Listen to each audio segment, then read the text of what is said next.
हमने 2014 assembly election MIM से लड़ा और तकरीबन अब 8 साल का अरसा होने जा रहा है कि हम एमआईएम से मुंसलिक हुए। सियासी समाजी तौर से मेरा खानवादा जो है वो 45 सालों से काम करता आ रहा है। मेरे वालिद आज लगभग कमोबेश 45 साल हो रहे जो वो सियासत में है। इस दौरान हमेशा म्यूनसिपल काउंसिल के मेंबर रहे, कॉरपोरेशन के मेंबर रहे, वो अपने दौर में सदर बल्दिया रहे। असेंबली का इलेक्शन उन्होंने कांग्रेस पार्टी से लड़ा, समाजवादी से लड़ा। मेरा छोटा भाई मालेगांव म्यूनसिपल कॉरपोरेशन का मेयर रहा, स्टैंडिंग कमेटी का चेयरमैन रहा। मैं ख़ुद भी स्टैंडिंग कमेटी का चेयरमैन रहा। 45 सालों में अल्लाह ने हमें जिस ओहदे पर रहते हुए काम करने का मौका दिया, हमने सियासी समाजी तौर से जो है शहर में काम किया। सवाल आपका ये है कि आप कॉरपोरेशन का इलेक्शन मजलिस इत्तेहादुल मुस्लिमीन के सिंबल से या मजलिस से लड़ेंगे या नहीं लड़ेंगे। मजलिस जो है हम बारहा हमारे जो है पैगाम में भी, बातों में भी, तकारीर में भी, बैरूनी शहरों में भी अगर बोलने का मौका मिलता है या मुकामी तौर पर भी अगर कहीं हमें कोई स्टेज पर बोलने का मजलिस के ताल्लुक़ से मौका मिलता है तो हमारा एक वाज़े जो है नज़रिया रहता है कि मजलिस बिलाशुबा सियासी जमात है, पॉलिटिकल पार्टी है, लेकिन मजलिस इसके साथ साथ एक तहरीक भी है, एक नज़रिया भी है।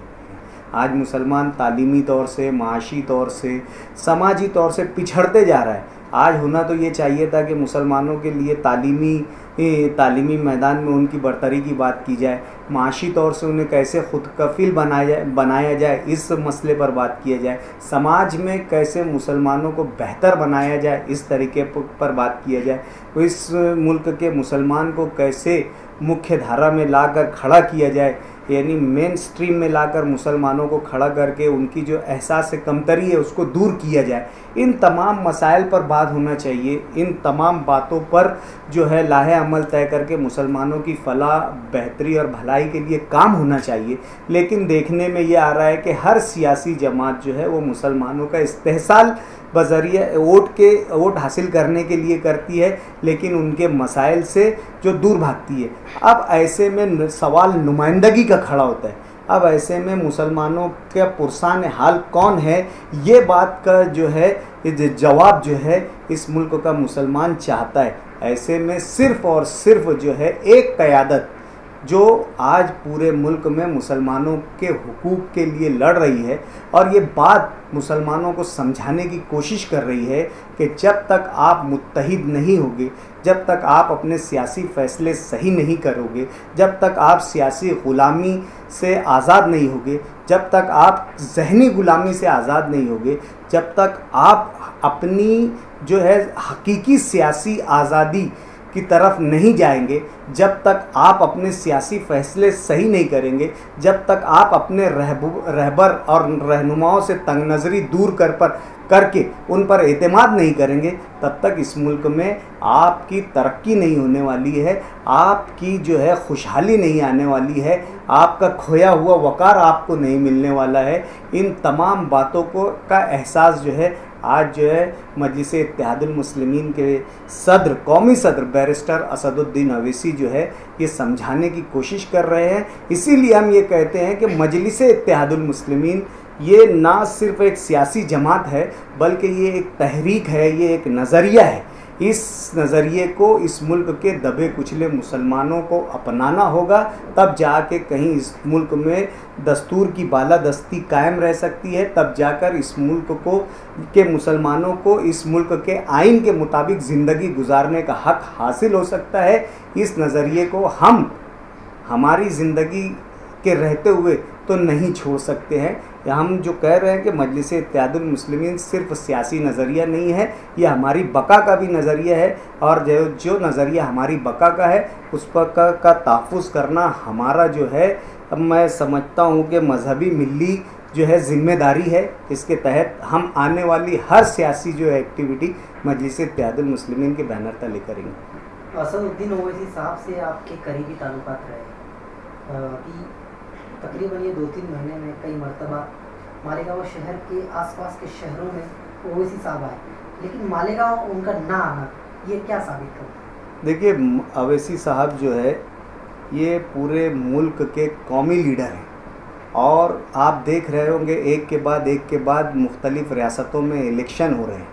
आप देख रहे होंगे कि हर छोटे बड़े इलेक्शन में, चाहे वो बल्दियाती इलेक्शन हो, चाहे पंचायत के इलेक्शन हो, चाहे वो स्टेट के असेंबली के इलेक्शंस हो, चाहे पार्लियामेंट के इलेक्शन हो, चाहे जो है ज़िमनी इलेक्शन हो, जो भी इलेक्शन हो उसमें असदुद्दीन अवैसी जो है अपने नज़रियात के साथ वो इलेक्शन लड़ने के लिए वहाँ पर पहुँचते हैं। उन पर ये बहुत बड़ी जिम्मेदारी है। एक आदमी तने तनहा जो है अपने नज़रिए को लेकर, अपनी बात को लेकर मुल्क के हर कोने में जा रहा है। उसके लिए ये आसान नहीं है कि वो जो है अपना वक्त हर उस जगह दे जहाँ पर उसके नुमाइंदे चुन कर आए हैं, या जो हर उस जगह पर जाए जहाँ पर उसकी सियासी मकबूलियत या ताकत है। आप रही करीब शहर के करीब आने की बात, तो जो है रमज़ान महीने में असदुद्दीन अवैसी साहब जो औरंगाबाद इफ्तार की दावत पर जो आए थे, वो एक जो है रस्मी और जो है वो प्राइवेट दावत थी, वो कोई सियासी दौरा नहीं था। अकबरुद्दीन अवैसी ने भी जो यहाँ महाराष्ट्र में अपने सालार मिल्लत ट्रस्ट के तहत स्कूल खोलने का वादा किया था, उसके संग बुनियाद के मौके पर यहाँ पर आए। सियासी जो है किसी तरीके का जो है दौरा जो है दोनों लीडरान का महाराष्ट्र में मैं समझता हूँ कि नहीं हुआ है। बहरहाल असदुद्दीन अवैसी साहब ने हमसे वादा किया है कि आप लोग जब भी जो है कोई सियासी प्रोग्राम अगर मालेगांव में मुनक़िद करेंगे हम ज़रूर आएंगे। लेकिन शहर की सियासी सूरत हाल जिस तरीके के आज माहौल शहर में भी बना हुआ है, देखने में आ रहा है कि कोई सियासी तकारीब की जो इजाज़त जो है इंतज़ामिया की जानिब से नहीं है। ज़रूरी तो हमारे लिए आज ये बहुत है कि असदुद्दीन अवैसी को शहर में लाया जाए। आज शहर के जो सियासी हालात पुलिस इंतज़ामिया की जानिब से बने हुए, जो आज़ादी राय आज पुलिस इंतज़ामिया की जानिब से छीनने की कोशिश इस शहर की हो रही है। आपने अभी देखा होगा कि कुछ आइम्मा कराम ने जो है ज्ञानवापी मस्जिद के ताल्लुक़ से एहतजाज किया, किस तरीके से पुलिस ने उनके साथ अपना जो व्यवहार किया वो ये देखने में आया। ये और 12 नवंबर के बाद से देखने में ये आ रहा है कि शहर का जो अमन अमान है, जो ये शहर का अमन पसंद शहरी है, उसको इंतज़ामिया की जानिब से डराने की कोशिश की जा रही है। कि तमाम हालात में ज़रूरी हो गया है कि कौमी क़यादत का शहर में आकर इन हालात पर बात करना जो है वो ज़रूरी हो गया है। और अनकरीब हम जो है असदुद्दीन अवैसी का एक अच्छा प्रोग्राम मालेगांव शहर में मुनक़िद करेंगे और इन तमाम मसाइल पर मजलिस की कौमी सतह पर नुमाइंदगी के लिए यहाँ पर असद साहब को मदऊ किया जाएगा।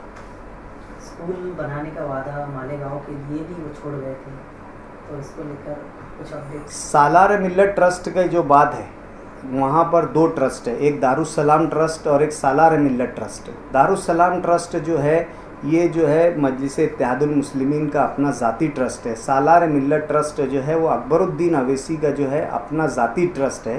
अकबरुद्दीन अवैसी जो अपनी जमा पूंजी से जो भी उनका तरीक़ाकार होगा अपना काम करने का, उनकी इनकम में से बोलो, उनके जो भी हो, उसमें से जो उनकी मखसूस रकम है उससे वो जो है अपने तालीमी शोबे में काम करने का उनका एक अपना तरीक़ाकार और लाहे अमल है।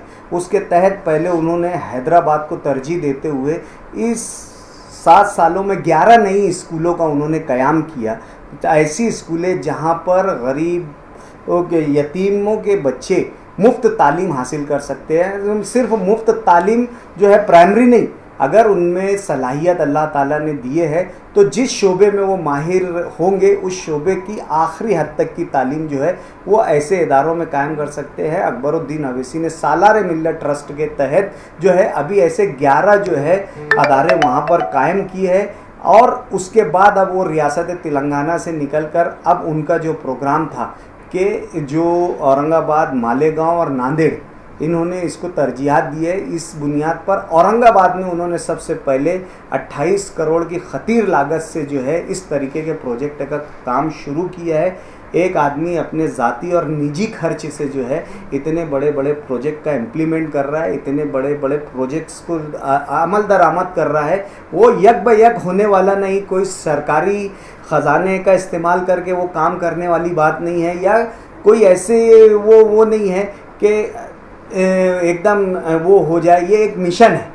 और मिशन आदमी के पास पूरी ज़िंदगी भर लगा रहता है। आज उनका मिशन हैदराबाद था, हैदराबाद से निकलकर नांदेड़ में उन्होंने जो है दारुस्सलाम हॉस्पिटल का जो वादा किया था वो हॉस्पिटल वहाँ पर तामीर करवाया, औरंगाबाद करवाया है। इंशाल्लाह बहुत जल्द जो है मालेगांव में भी स्कूल की तामीर का जो है तो उनका वादा जो है पाए तकमील तक पहुँचेगा। जो ख्वाब था वो शर्मिंदा ताबीर होगा और मालेगांव वाले भी आने वाले वक्तों में सालार मिल्लत ट्रस्ट की एक अजीमुशान पुरशिको इमारत मालेगांव में तामीर होते हुए देखेंगे।